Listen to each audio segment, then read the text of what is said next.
So reports coming out this morning, terrorists are plotting to blow up 5 European passenger jets in a Christmas spectacular. That's what they're calling this. This according to security experts that say Al-Qaeda is looking to carry out the big one. Let's bring in Simon Kent, who joins us this morning in London. Good morning, sir. Good morning to you. So these reports just coming out, it was a headline that certainly caught my attention. The plot, I guess it's been known for about 2 months, thought to involve Islamists smuggling bombs onto planes bound for major European destinations before Christmas. How close did this actually get to working or being carried out? Well, we're not quite sure. This story broke over here a few hours ago in the London Daily Mirror. And according to that newspaper, this plan has been ongoing. And as you say, it spotlights 5 or 6 major European airline carriers. And I'm pretty sure this is not what Canadian travellers are going to want to hear, people who are going to be heading for Europe coming up to Christmas and the New Year. But this is a very real and present threat. I don't think Scotland Yard or MI5 would have made this public unless they had real fears that these attacks were going to go ahead.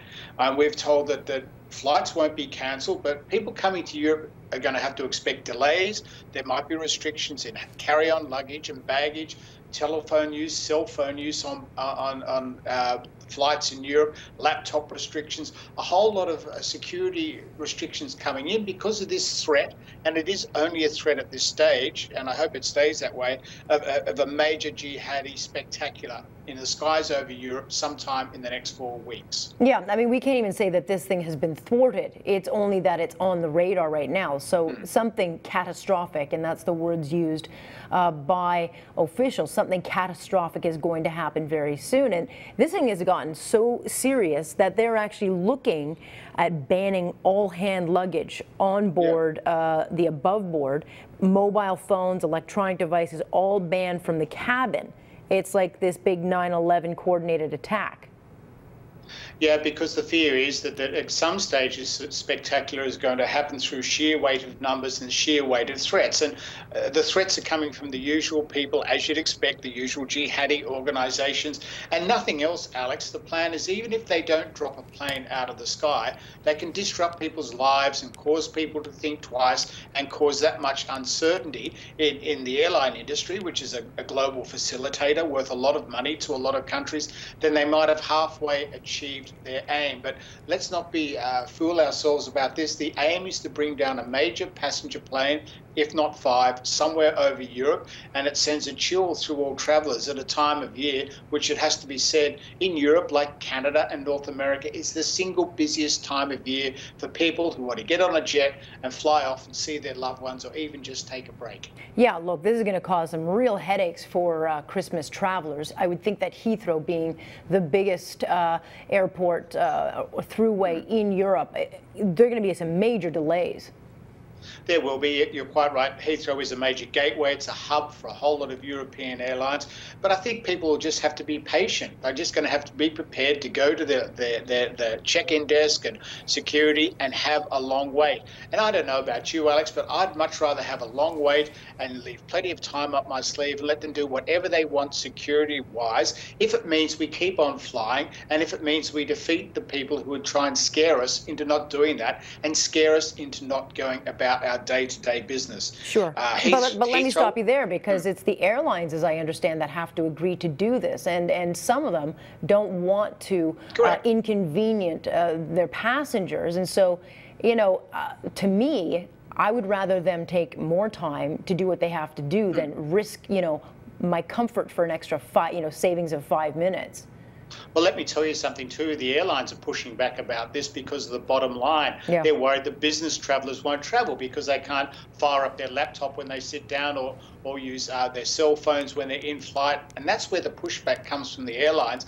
They accept that the cost of security and checking us is a shared cost that goes across airlines and different national governments, but they're worried about their bottom line and worried about the business class passengers. But I'm with you. I don't mind waiting longer. I'll add another hour onto my trip when I get to the airport, but I still want to get on the plane and I still want to go ahead. And the airlines might have to bear some of that cost, but it's better that they do and pass that on to perhaps the business business and first class passengers than to have an utter catastrophe in the air. Yeah, I mean, unlike 9/11, you know, when they had increased chatter, nothing was said about it. And of course, 9/11 took everyone by surprise. My feeling here is that they're trying to get the word out so that everyone will kind of be keeping their eyes peeled. What's concerning about this report and reading it, I kind of was saying, oh my gosh, about 20 times reading it, was that it's an Al-Qaeda offshoot in competition to get some attention away from ISIS. But they're also planning on using easily radicalized Westerners to do the job. In other words, it's not going to be some darker skinned guy with a beard who you might think is an Islamist. They're looking for people with blonde hair and blue eyes, specifically women, to carry this out. Yeah, spot on. You've nailed it. The threat, we've been told, is that they're going to try and recruit white-skinned, blue-eyed, fair-haired people from sleeper cells, if you like, people who have only been radicalized recently or been told to lay low and then come out. But this is just part of the plan again, so we don't really look at perhaps whatever the usual suspects might be. It could be anyone. So across-the-board security is the expectation that everyone can look forward to. Canadians and North America, anyone coming from Canada to Europe, over Christmas and the New Year, expect these delays, but they're going to be in the name of security and making the skies safer. And I sound like I'm running an advertisement for an airline here. I'm not, but I'm saying this is what you have to expect. And if that's what it means to stop these jihadis and these offshoots of Al-Qaeda and ISIS and everyone triumphing and even bringing one plane down, then it's worth doing. And people are just going to have to be patient. Yeah, look, you only need to look back to the Christmas underwear bomber. You know, had he been able to get been successful, that would have been an absolute disaster. But they, you know, he malfunctioned, thankfully, and they were able to thwart an absolute disaster. This, of course, will affect all of the coalition, you know, countries. Britain isn't, you know, being mentioned now because it's European flights, but I would think that both Canada and the United States, because we're also taking an active role, and Australia are also probably going to be coming out with some kind of alert in the coming days.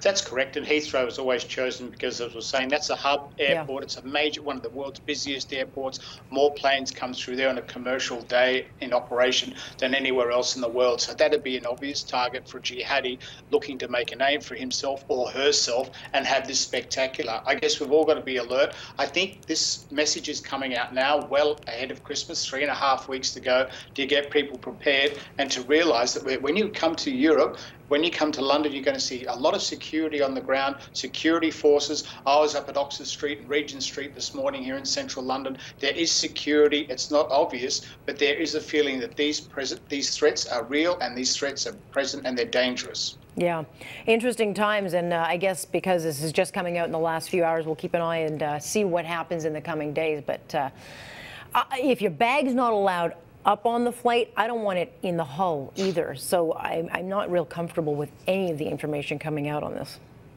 No, well, you're quite right. I mean, I'd rather see it in the hold where it can be scanned before it goes into, but we might have to be prepared for that. The airlines hate it, but passengers might have to give up some of their personal freedoms, and maybe everything goes in the hold. We can take nothing on the plane, no cells, no laptops, nothing. We just get on and we just have to go for it from there. That might be a small price to pay. I don't know. Could be a debate. Could be a debate for the viewers. Yeah, but you know, people being taken away from their electronics, especially if you're traveling with children and you rely on something like Alamo, it's going to be a lot of very angry travelers. It's just going to be a tough time. Simon, appreciate it.